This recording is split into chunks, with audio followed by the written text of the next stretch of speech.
तुलसीदास साहिब जी मथुरा वाले जय गुरुदेव के प्रवर्तक, उन्होंने भी ये बात आपके समक्ष रूबरू करते हैं, क्योंकि ये आवश्यक होगी आपको दृढ़ता लाने के लिए, आपको भगवान और इस दास को पहचानने के लिए बहुत सुविधा होगी। अब श्री जय गुरुदेव पंथ के प्रवर्तक मथुरा के श्री तुलसीदास साहिब जी बहुत पुण्यकर्मी प्राणी हैं और ये शिवजाल से भी अच्छी आत्मा थे, लेकिन शिवजाल जी ने अपना भट्ठा बैठाया, शास्त्र गुरु साधना करे से पुण्यकर्मी उसको परम धनी जान के वहां फंस गए। इन अपना भी जीवन नष्ट कर लिया।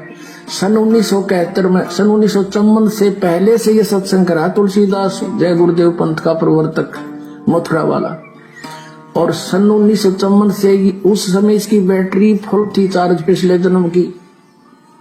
1971 में इसने भविष्यवाणी करी इस दास के लिए। 7 सितंबर 1971 को इन्होंने कहा कि वो जो तत्वदर्शी संत है वो अब 20 वर्ष का हो चुका है।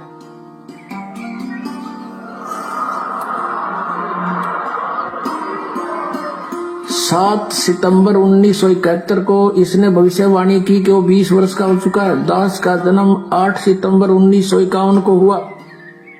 7 सितंबर 1971 को पूरा 20 वर्ष का हो चुका था। 8 सितंबर को 21वां वर्ष शुरू हो जाना था। अब देखिएगा, एक पुस्तक है जय गुरुदेव की वाणी भाग 2, ये यहां से छपी है। ये है श्री तुलसीदास जी महाराज संत पर। ये पहला राधा स्वामी पंथ का पहला संत है जो दास लिखता है, नहीं तो सब सिंह लिखे अपने बीच है या ताराचंद लिखे। यह प्रकाशक है दिव्या शर्मा, 88 साकेत कॉलोनी मथुरा में, और यहां से प्रिंटेड है। मुद्रक है अर्जेंट प्रिंटर्स, पुराना बस स्टैंड मथुरा। इसकी 59 पृष्ठ से पहले पढ़ेंगे।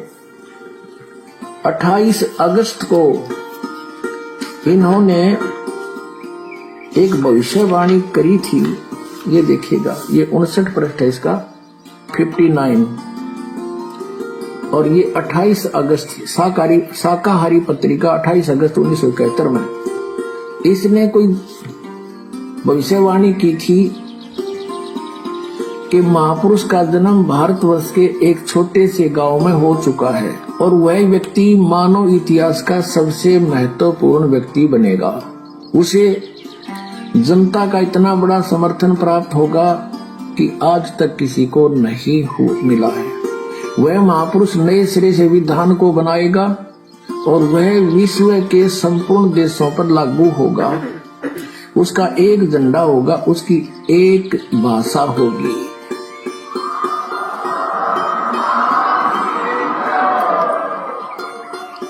अब ये स्टेटमेंट, ये भविष्यवाणी समझो या सच्चाई, क्योंकि भविष्यवाणी तो है आगे की, इसने तो बता दिया कि हो चुका है। ये 28 अगस्त को इसने ये स्टेटमेंट दी। फिर लोगों ने पूछा जी कौन है, कहाँ है बताओ। तो फिर आगे 7 सितंबर को, यानी इस 50 पृष्ठ पर लिखा है, इसके बाद देखिएगा, इसी पुस्तक के 50 पृष्ठ पे लिखा है। शाकाहारी पत्रिका 7 सितंबर 1971 वाली, इस दिन स्टेटमेंट दी इन्होंने कि क्या दिया, 7 सितंबर 1971 को वो 20 वर्ष का हो चुका है। दास का जन्म 8 सितंबर 1951 को हुआ। 7 को दास पूरा 20 वर्ष का हो गया और 8 को 21 माह शुरू हो गया। यहाँ कहा इसने कि वह अवतार जिसकी लोग प्रतीक्षा कर रहे हैं 20 वर्ष का हो चुका है 7 सितंबर 1971 को। यदि उसका पता बता दूं तो लोग पीछे पड़ जाएंगे। अभी ऊपर से आदेश बताने के लिए नहीं हो रहा है। मैं समय का इंतजार कर रहा हूं और सभी महात्माओं ने समय का इंतजार किया है। समय आते ही सबको सब कुछ मालूम हो जाएगा। बोलो सतगुरुदेव।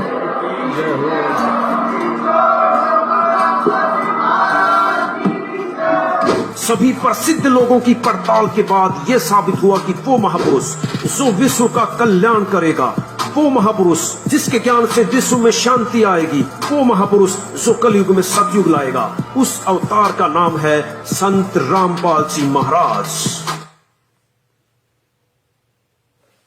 तो पुण्यात्माओं, आप जिन्हें वीडियो के माध्यम से पूरी सच्चाई सहसबूत प्रमाणों सहित अपनी आंखों से देखी है, और हाथ कंगन को आरसी क्या, पढ़े लिखे को फारसी क्या, और जय गुरुदेव पंथ से जुड़े हुए सभी भाई बहनों से मैं हाथ जोड़ के विनती करता हूं कि आपके गुरुदेव तुलसीदास जी जो आपका मार्गदर्शन करके चले गए, कि वो महापुरुष 20 वर्ष का हो चुका है, एग्जैक्ट सारी बातें जो उन्होंने बताई, वो सारी बातें इस पृथ्वी पे नहीं पूरे विश्व में अगर किसी धार्मिक संत के ऊपर खरी खरी उतरती हैं तो आज आपकी आंखों के सामने है वो परम शक्ति, वो परम पुरुष, वो महापुरुष, वो साक्षात कबीर परमेश्वर, वो अल्लाह, खुदा, गॉड, रब, केवल सतगुरु रामपाल जी महाराज जी हैं।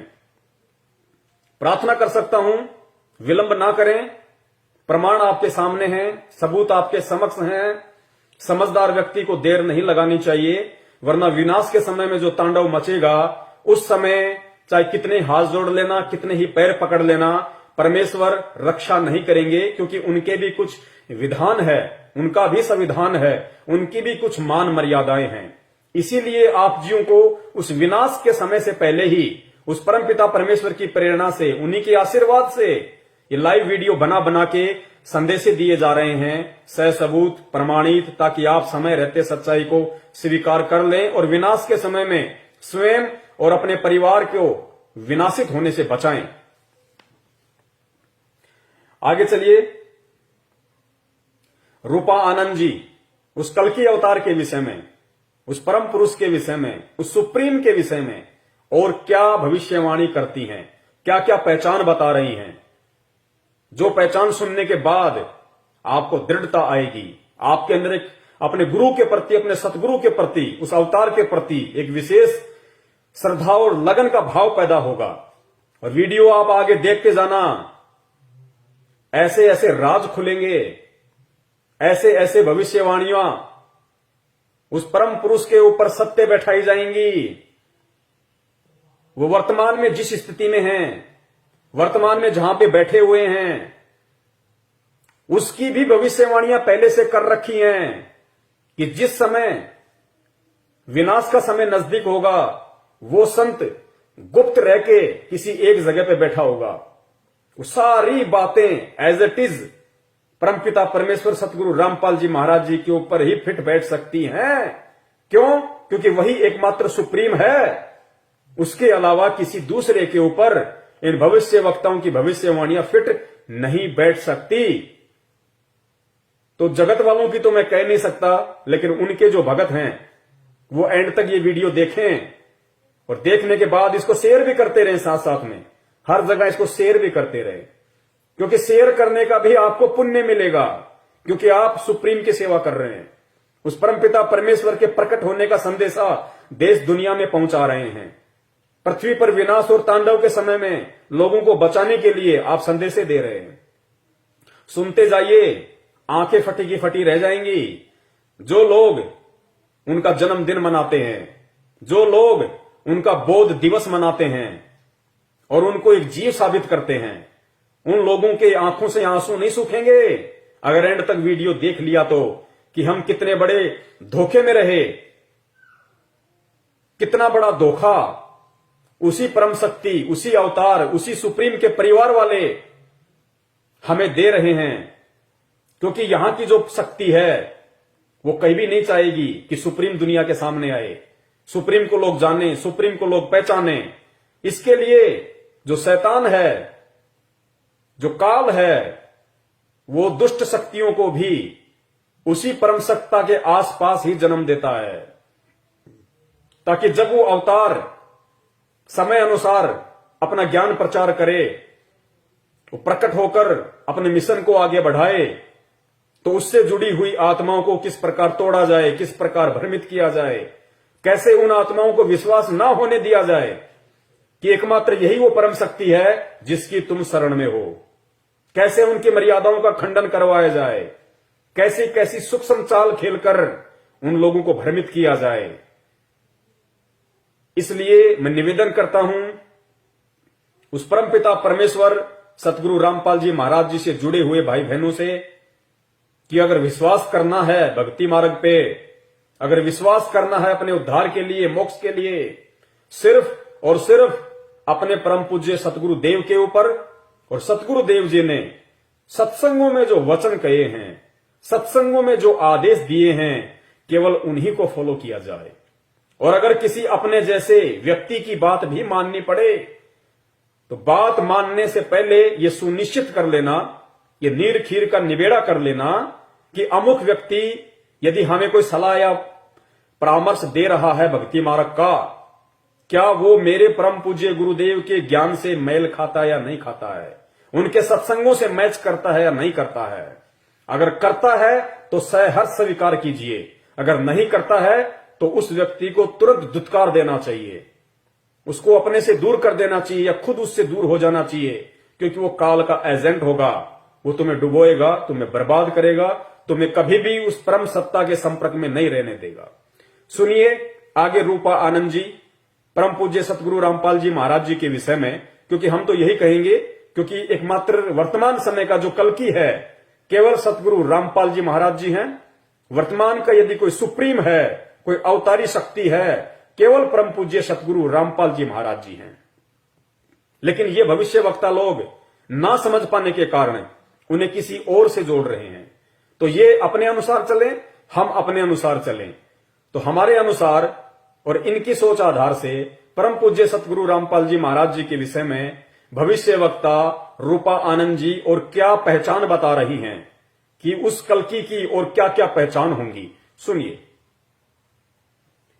ये भी देखना कि कैसा ज्ञान दे रहा है वो, किस तरह का ज्ञान दे रहा है, ज्ञान है भी या नहीं, या फिर सिर्फ बोल देने से कि मैं कल की हूं क्या वो हो जाएगा कल की? नहीं, वो ज्ञान भी देगा, ऐसा ज्ञान देगा ना कि लोग पागल हो जाएंगे।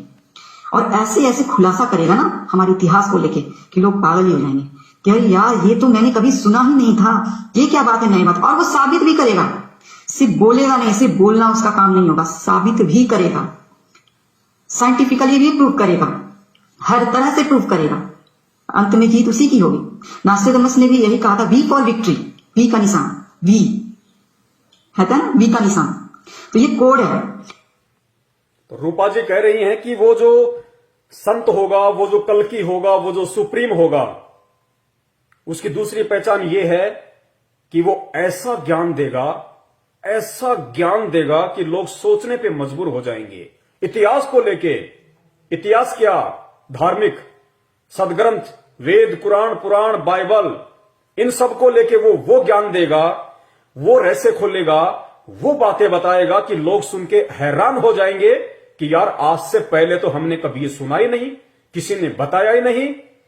तो इस पूरे विश्व में, इस पूरी पृथ्वी के ऊपर अगर एकमात्र ऐसा कोई वर्तमान में संत है जिसने भारतीय आध्यात्मिकता की काया पलट कर दी, जिसने चारों वेदों को, 18 पुराणों को, उपनिषदों को, मनुस्मृति को, कुरान को, बाइबल को, तौरेत को, जबूर को, इंजिल को, गुरु ग्रंथ साहिब को, सदग्रंथ साहिब को, जितने भी धर्मों के धर्म ग्रंथ हैं या उन धर्मों में अन्य जितने भी छोटे मोटे संत महंत ऋषि मुनि हैं, जैसे दयानंद सरस्वती जी हिंदू धर्म में, और भी बहुत सारे धर्मों में, जाकिर नायक जी मुसलमान धर्म में, जैनियों के महावीर जी के विषय में, कोई भी अगर इस पूरे विश्व में, अगर इस पृथ्वी लोक पे जहां आप और हम रह रहे हैं और जिस धर्म के जो जो धर्म ग्रंथ हैं, अगर पूरे विश्व में सार्वजनिक तौर पर टीवी चैनलों पर अगर इन सदग्रंथों की सच्चाई और हकीकत और वो परम शक्ति जिन्हें हम अजन्मा अविनाशी मानते आए हैं, सुनी सुनाई बातों के आधार पे, ब्रह्मा विष्णु महेश जी, दुर्गा जी, देवी देवता, इंद्र जी, उनके विषय में ऐसे ऐसे खुलासे अगर इस पूरे विश्व में, इस पृथ्वी पे अगर सार्वजनिक तौर पे जिस वेद व्यास जी ने ये ग्रंथ लिखे हैं, उन्होंने भी क्या क्या गलतियां कर दी लिखने में। जिन बड़े बड़े लोगों ने, मनु जैसे लोगों ने वेद लिखे, उन्होंने भी लिखते समय अनुवाद में क्या क्या गलतियां कर दी। और वर्तमान के जो धर्म के ठेकेदार हैं, जो वेदों को सामने रख के अपने भक्तों को सत्संग सुनाते हैं, वो कितना कुप्रचार कर रहे हैं, अध्यात्मता को ना समझ के कितना उल्टा ज्ञान प्रचार कर रहे हैं।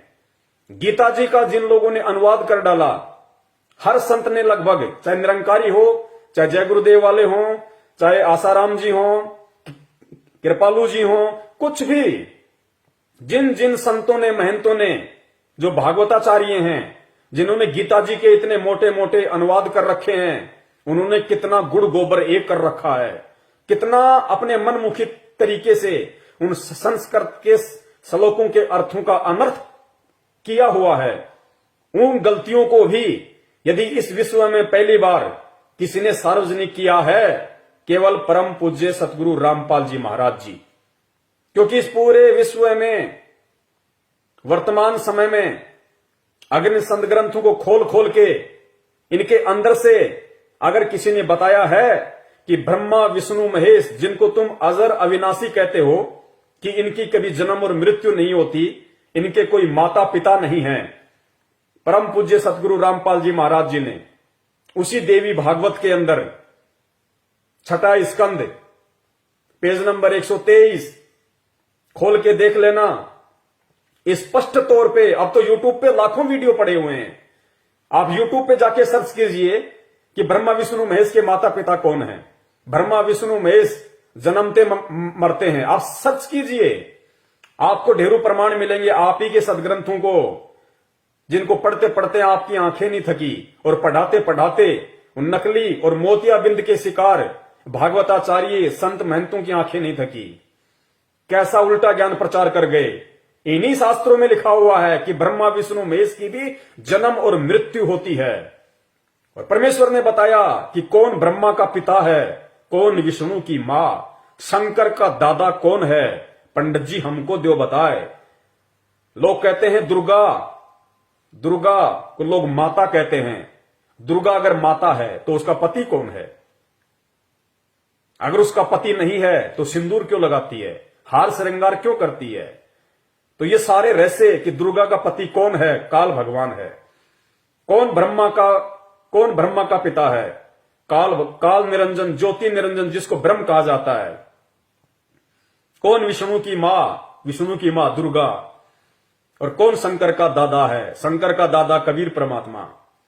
ये सृष्टि रचना में, आप ही के सदग्रंथों में, आप ही की गीता से, आप ही के वेदों से उस परमात्मा ने साबित किया है। तो ऐसा ज्ञान किसने दिया? किसने ज्ञान दिया कि ब्रह्मा विष्णु महेश जी भी जब तक इनका राज करने का समय है, उसके बाद इनको भी नीचे डाला जाता है।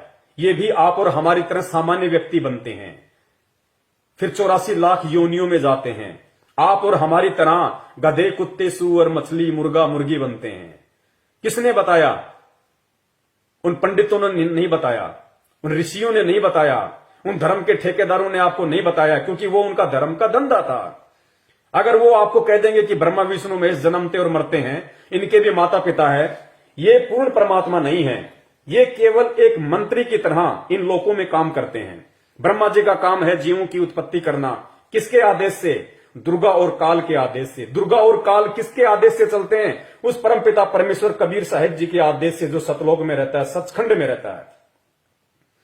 अगर ये लोग ये बातें बता देते, कहीं से इनको मालूम भी पड़ जाता थोड़ा बहुत, तो फिर दुनिया इनसे पूछती, इनसे सवाल करती कि भाई अगर ब्रह्मा विष्णु महेश भी भगवान नहीं है, अगर इनकी भी जन्म और मृत्यु होती है, तो फिर भगवान है कौन?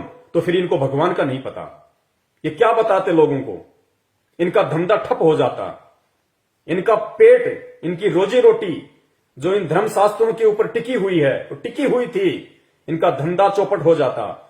ये और इनके बच्चे भूखे मरने की नौबत पे आ जाते। इसलिए इन्होंने सच्चाई समाज को नहीं बताई। तो ये खुलासे किसने किए?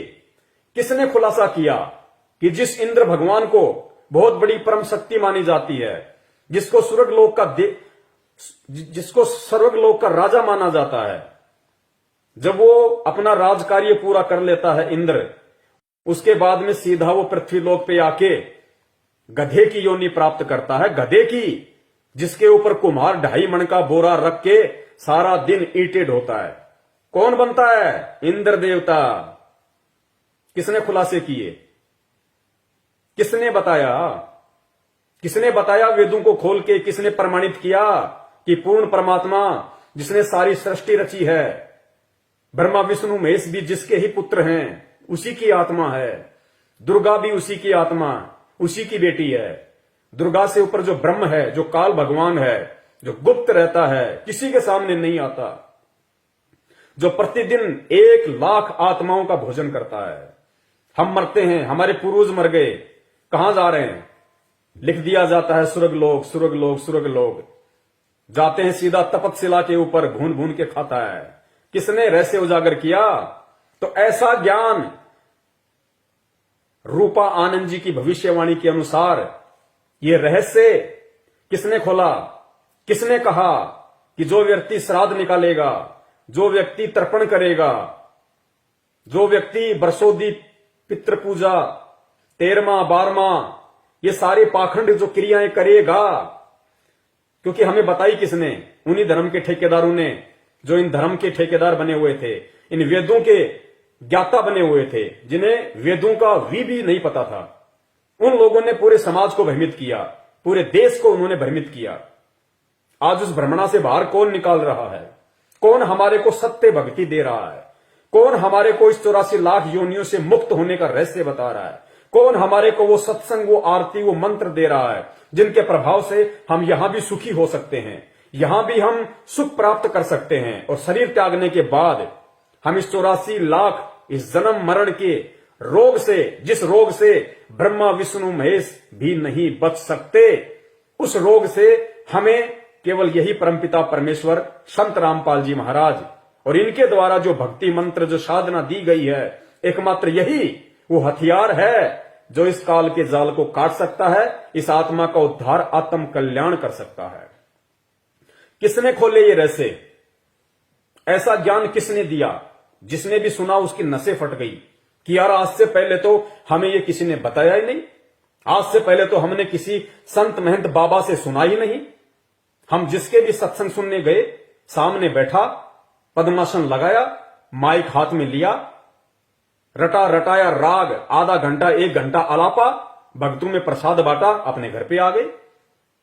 किसने ये ज्ञान दिया कि मंदिर में भगवान नहीं है, मस्जिद में भगवान नहीं है, गुरुद्वारे में भगवान नहीं है? किसने ज्ञान दिया कि मूर्ति में परमात्मा नहीं है? पत्थर की मूर्ति ना सुन सकती, ना देख सकती, ना खा सकती, और तुम चेतन होके, हे प्राणी तू चेतन, तू देख सकता है, तू सुन सकता है, तू खा सकता है, तू महसूस कर सकता है, और वो पत्थर की मूर्ति जो ना सुन सकती है, ना देख सकती है, ना खा सकती है, ना बोल सकती है, तू चेतन होके जड़ के आगे माथा नहीं हो रहा? तू चेतन होके जड़ के पैरों पे पानी डाल के चरणामत समझ के पी रहा है। तेरे से बड़ा दुर्बुद्धि इंसान कौन होगा? तुझे भगवान ने क्यों मानुष तन दिया? क्यों 84 लाख योनियों से भिन्न तेरे को ये शरीर दिया परमात्मा ने? केवल अपनी पहचान करवाने के लिए। क्यों तुझे परमात्मा ने शिक्षा दी? इस वर्तमान समय में तुझे पैदा करके परमेश्वर ने तुझे अक्षर ज्ञान क्यों कराया? तुझे शिक्षा क्यों दी? ताकि तू अपने धर्म के इन धर्म ग्रंथों को पढ़ सके, समझ सके, किसी तत्वदर्शी संत की पहचान कर सके, जान सके उसके विषय में, और अपना आत्म कल्याण करवा सके। इसलिए परमात्मा ने तुझे सुंदर मानव दे दी है, तुझे ये बुद्धि बख्शी है उस परम पिता परमेश्वर ने, और तू ये सारी चीजें प्राप्त करके भी एक जड़ के ऊपर, एक पत्थर के ऊपर आश्रित होकर बैठा है। तेरा आत्म कल्याण कैसे होगा? तो इस पूरे विश्व में सभी धर्मों के धर्म ग्रंथों को खोल खोल के ये गूढ़ रहस्य जो सतयुग से लेके आज तक किसी ने नहीं बताया, किसने बताया, किसने समझाया? केवल इस कल्कि ने, केवल इस सुप्रीम ने, परम पूज्य सतगुरु रामपाल जी महाराज जी ने। और पूरे विश्व में वर्तमान समय में ऐसा कौन वो एकमात्र संत है, महापुरुष है, जिसने शंकराचार्यों से लेके जितने भी संत महंत हैं जो आध्यात्मिक पद पे विराजमान हैं, उन सबको आध्यात्मिक ज्ञान चर्चा के लिए, इन शास्त्रों पे डिबेट के लिए आमंत्रित किया, उनको निमंत्रण पत्र भेजे, अपने सेवकों के माध्यम से उनके पास संदेश भिजवाए कि भाई आओ, तुम भी संत हो, मैं भी संत हूं। संत का काम समाज सुधारना है, आत्माओं का उद्धार करना है। क्यों ना हम सब एक मंच पे इकट्ठे हो जाएं। तरह तरह के वचन, तरह तरह की विचारधाराएं समाज में जा रही हैं, दुनिया भ्रमित हो रही है। किस संत को अच्छा माने, किसके ज्ञान को अच्छा माने, क्या सही है क्या गलत है, लोग भ्रमित हो रहे हैं। तो एक मंच पे आओ। और गुरुदेव ने कहा कि भाई यदि तुम्हारा ज्ञान सत्य होगा और यदि तुम शास्त्रों में जो बातें तुम बोलते हो कि ब्रह्मा विष्णु महेश कभी जन्मते नहीं, मरते नहीं, इनके कोई माता पिता नहीं, ये तो अजरो मर हैं, इस बात का यदि इन शास्त्रों में यदि कोई प्रमाण दिखा दोगे तो मैं तुम्हारी बात को मानूंगा और मैं भी तुम्हारा शिष्य बन के तुम्हारी भक्ति करूंगा। और अगर प्रमाण नहीं है और यदि मैं प्रमाण दिखा दूं तो तुम्हारे को मानना पड़ेगा। कोई नहीं आया, कोई भी नहीं आया। डंके की चोट पे परमात्मा ने साधना टीवी चैनल के माध्यम से, अन्य टीवी चैनलों के माध्यम से पूरे हिंदुस्तान के आध्यात्मिक जगत के इन संतों को, महंतों को और यहां तक कि मुस्लिम धर्म के जाकिर नायक जी को खुले तौर पे उस परमपिता परमेश्वर सतगुरु रामपाल जी महाराज जी ने आमंत्रित किया, निमंत्रण पत्र भेजा। आज तक किसी माई के लाल की हिम्मत नहीं हुई कि हम परम पूज्य सतगुरु रामपाल जी महाराज जी से जाके इन आध्यात्मिक क्षेत्र में, इन सदग्रंथों के ऊपर, इन धर्मशास्त्रों के ऊपर डिबेट कर सके। क्यों? क्योंकि सत्संग सबने सुन रखे संत रामपाल जी महाराज जी के, और उनको अच्छे से पता था कि प्रमाणों के आधार पे, सदग्रंथों को आधार बना के तुम संत रामपाल जी महाराज जी के सामने 5 मिनट भी टिक नहीं सकते। और जनता शिक्षित है। अब पहले वाली जनता नहीं है कि लोग पागल हैं, लोग मूर्ख हैं, जो ज्यादा संस्कृत बोल देगा तो लोग तालियां पीट देंगे। नहीं, लोग शिक्षित है, सबके पास एंड्रॉयड मोबाइल हैं। गीता जी का कौन सा अध्याय, कौन सा श्लोक, यजुर्वेद, अथर्ववेद, सामवेद, ऋग्वेद का कौन सा अध्याय, कौन सा श्लोक, कौन सा सूक्त, कौन सा मंडल क्या बोलता है, हिंदी में अनुवाद है, संस्कृत में अनुवाद है, अंग्रेजी में अनुवाद है, हर भाषा में ट्रांसलेट है। तुरंत खोल के देख लेंगे कि शंकराचार्य जी इस श्लोक का क्या अनुवाद कर रहे हैं और रियल में इसका क्या अनुवाद है। इसलिए ये परमेश्वर ने आप और हमारे को शिक्षा दी ताकि हम भ्रमित ना हो, किसी के बहकाव में ना आए। मानव जन्म हमें मिला है, हमें इसकी सार्थकता का पता चले, हमें इसकी महत्वता का हमें मालूम पड़े कि समय हाथ से निकलता जा रहा है। परमपिता परमेश्वर तत्वदर्शी संत के रूप में धरती पे प्रकट है। अगर हिंदू का आत्म कल्याण होगा तो संत रामपाल जी महाराज जी की शरण में आके होगा। अगर मुसलमान का आत्म कल्याण होगा तो संत रामपाल जी महाराज जी की शरण में आके होगा। अगर जैनी और सिख धर्म या ईसाई धर्म के किसी व्यक्ति का, किसी बहन भाई का आत्म कल्याण होगा या हो सकता है, केवल परम पूज्य सतगुरु रामपाल जी महाराज जी की भक्ति साधना को अपना कर ही हो सकता है। अन्य कोई भी मंदिर, मस्जिद, गुरुद्वारा, पीर, फकीर, मजार ये तुम्हारा आत्म कल्याण नहीं कर सकते। तुम्हें अंत में गधे, कुत्ते और सूअर की योनि में ले जाके छोड़ेंगे। इस बात को गांठ बांध लेना और वीडियो ध्यान से सुनते जाना। तो रूपानंद ने कहा कि वो संत है ना, ऐसी बातें बताएगा, ऐसा ज्ञान देगा कि लोग सोचने पे मजबूर हो जाएंगे।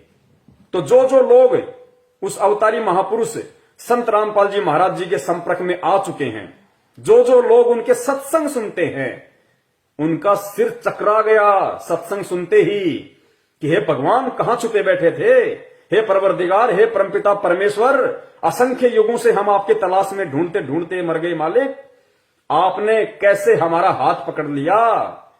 ये ज्ञान आज से पहले कहां छुपा था। हम रोज गीता पढ़ते थे, रोज हम गीता का पाठ करते थे, बहुत सारे संतों की शरण में गए, उनके सत्संग सुने। उन्होंने तो कभी ये बातें जो लिखी हुई है, जो आज हमारी आंखों के सामने, आज हमारी समझ में आ रही है, उन्होंने ना कभी ढंग से पढ़ाया, ना उन्होंने कभी बताया, ना उनको मालूम। हे परमात्मा, हमारे अहोभाग्य। तो ऐसा ज्ञान रूपा आनंद जी अगर इस पृथ्वी पे किसी ने दिया है, इंटरनेट पे सर्च करके देख लेना, संत आसाराम जी के सत्संग करके देख लेना, श्री कृष्ण से ऊपर उनकी बुद्धि नहीं है। निरंकारियों के सत्संग सुन के देख लेना, वो तो भगवान को मानते ही निराकार हैं। अन्य किसी धर्म ग्रंथों वालों के सत्संग सुन के देख लेना, कचरा मिलेगा, कचरा। धर्म के नाम पे, सच्चाई के नाम पे सिर्फ कचरा। सारे के सारे मूर्ति पूजक, उल्टा ज्ञान उनके पास में कुछ नहीं। तो सर किसने चकराया? संत रामपाल जी महाराज जी ने ज्ञान देके और भगत का सर चकरा दिया कि परमात्मा अहोभाग्य, आज से पहले ना सुना ना देखा। सब लोग यही रट्टा रट रहे थे, ब्रह्मा विष्णु महेश से ऊपर कोई नहीं, उनसे ऊपर कोई नहीं। अरे उनसे ऊपर तो बहुत हैं, उनसे ऊपर तो उनकी माता दुर्गा है। दुर्गा से ऊपर दुर्गा का पति काल भगवान है, ज्योति निरंजन, जिसको ब्रह्म बोलते हैं, जो 10वें द्वार पे बैठा रहता है।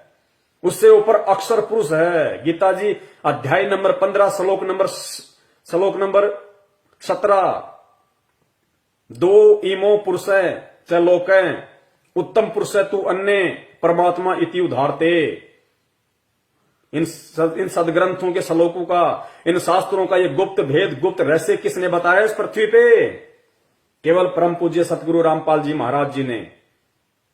अब आप एक बात बताइए, कल्कि कह रहे हैं कि जो कल्कि कलयुग के एंड में आना है, अरे वो तो ये खुद कहते हैं कि सफेद घोड़े पे आएगा, हाथ में उसके तलवार होगी। अरे जिसके हाथ में तलवार होगी उसके ज्ञान का क्या लेना देना उसको? वो तो लोगों का सत्यानाश करेगा कल्कि। तो वो तो जो अधर्मी आत्मा होंगी उनको कोई सत्संग सुना सुना के थोड़े ना कोई बदलेगा। सत्संग तो उनके आसपास ही नहीं है। सत्संग तो श्री रामचंद्र जी के आसपास नहीं था, श्री कृष्ण चंद्र जी के आसपास नहीं था। सत्संग वर्तमान के शंकराचार्यों के आसपास नहीं है। वो तो हाथ में 6 फुट की तलवार लेके आएगा भैया, 6 फरस की। वो तो गाजर मूली की तरह काटेगा। उसका काम ही केवल यही होगा, इसीलिए आएगा। वो ज्ञान देने नहीं आएगा, वो सत्संग सुनाने नहीं आएगा। अरे जो विष्णु जी के लोक से आएगा, जिसकी बुद्धि विष्णु जी से ऊपर नहीं है, जो सतयुग में भगवान विष्णु का पुजारी था, वो विष्णु से ऊपर किसको मानेगा? और उसकी शरण में आके तुम कौन सा अपना आत्म कल्याण करवा लोगे? जो हाथ में तलवार लेके आएगा वो तो काट के ही कल्याण कर सकता है। तो मानव शरीर से काट दिया तो अगला जन्म गधे का तैयार है, सूअर का तैयार है, फिर तेरे को कसाई काटेगा। तो आत्मा का उद्धार केवल परम संत की शरण में आने से होगा। तो इन भविष्य वक्ताओं की भविष्यवाणियां क्या कहती हैं, ये खुद क्या बोलते हैं? अब इन भविष्य वक्ताओं की जो बुद्धि है, जो दृष्टि है, वो टिकी है विष्णु अवतार कल्कि के ऊपर, और बातें कर रहे हैं ज्ञान की कि ऐसा ज्ञान देगा, ऐसी ऐसी बातें बताएगा। अरे कल्कि और ये ज्ञान 36 का आंकड़ा है ज्ञान का, और कल्कि भगवान का ज्ञान उनके आसपास भी नहीं होगा भैया। तो इनकी बुद्धि भ्रष्ट है, इन भविष्य वक्ताओं की। इनको खुद नहीं पता कि है क्या। ये तरह तरह के लोगों की भविष्यवाणियां सुन के अपने वीडियो बना बना के यूट्यूब पे डाल रहे हैं, देश दुनिया को भ्रमित कर रहे हैं। तो सच्चा रहनुमा, वो सच्चा परमात्मा, वो सत्य कल्कि अवतार वर्तमान का, कलयुग का अवतार केवल परम पूज्य सतगुरु रामपाल जी महाराज जी हैं, जो इनकी प्रत्येक पहचान के ऊपर सोने की तरह खरे उतर रहे हैं। ये आप जी खुद नोट करते जाना, खुद अपनी आंखों से देखते जाना, विचार करते जाना। मेरा मकसद किसी की बुराई या निंदा करना नहीं है, और ना मैं किसी की बुराई निंदा कर रहा हूं, ना मैं किसी की कर सकता। लेकिन परमेश्वर की वाणी है, मालिक की एक वाणी है कि साचा शब्द कबीर का प्रकट किया जगमाही, और जैसे को तैसा कहे सो तो निंदा नहीं। सत्य को सत्य कहना निंदा नहीं होती, लोगों का जीवन सत्यानाश होने से बचाना है।